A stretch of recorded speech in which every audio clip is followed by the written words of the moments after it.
Les pierres étaient sorties avec la traction animale, avec ânes ou chevaux qui attendaient à l'extérieur. Une fois que les blocs de pierre étaient prêts à sortir, ils les mettaient sur la charrette et la charrette partait en Dordogne ou en Garonne, montait sur les bateaux et partait en Garonne notamment pour aller sur Bordeaux.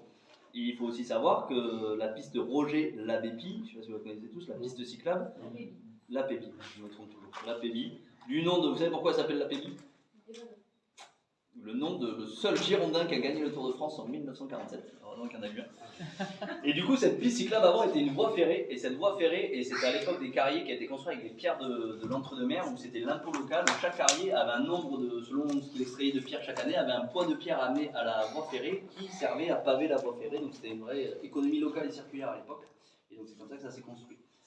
Au-dessus aussi, la tête, vous voyez des points noirs sur les carrières, c'est les traces de bougies et de lampes à éthylène quand les carriers s'éclairaient dans le noir. On verra aussi d'autres signes de vie, de comment ils vivaient à l'époque dans cette salle.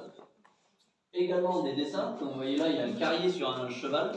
Et derrière vous, il y a un carrier grandeur nature, ceux qui peuvent se bouger, qui tient une pioche dans la main. Et donc ça, c'est des dessins au fusain à l'époque des carriers, donc 1920-1930. Et tant qu'on est en haut, il faut imaginer qu'ils ont commencé par creuser en haut. Et sous nos pieds, on a encore un tiers de vide qui est rempli de poudre de calcaire quand ils extrayaient la pierre. Ce que je vous propose, c'est de faire un petit tour par là-bas. Vous allez ressortir par là-bas. Vous allez voir, c'est une boucle. Il y a un puits d'aération. Vous pourrez voir, il y a 15 mètres, vous voyez le puits d'aération. Il y a des petits dessins tout le long.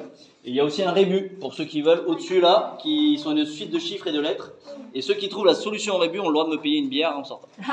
Ah oui, bon, c'est pas intéressant. Hein. Bah, moi, je disais que la payer, mais du coup, tout le monde trouvait le rébut. Donc, vous pouvez aller et ceux qui... Allez, tu peux avancer, Mimi. Après, ils vont faire une boucle.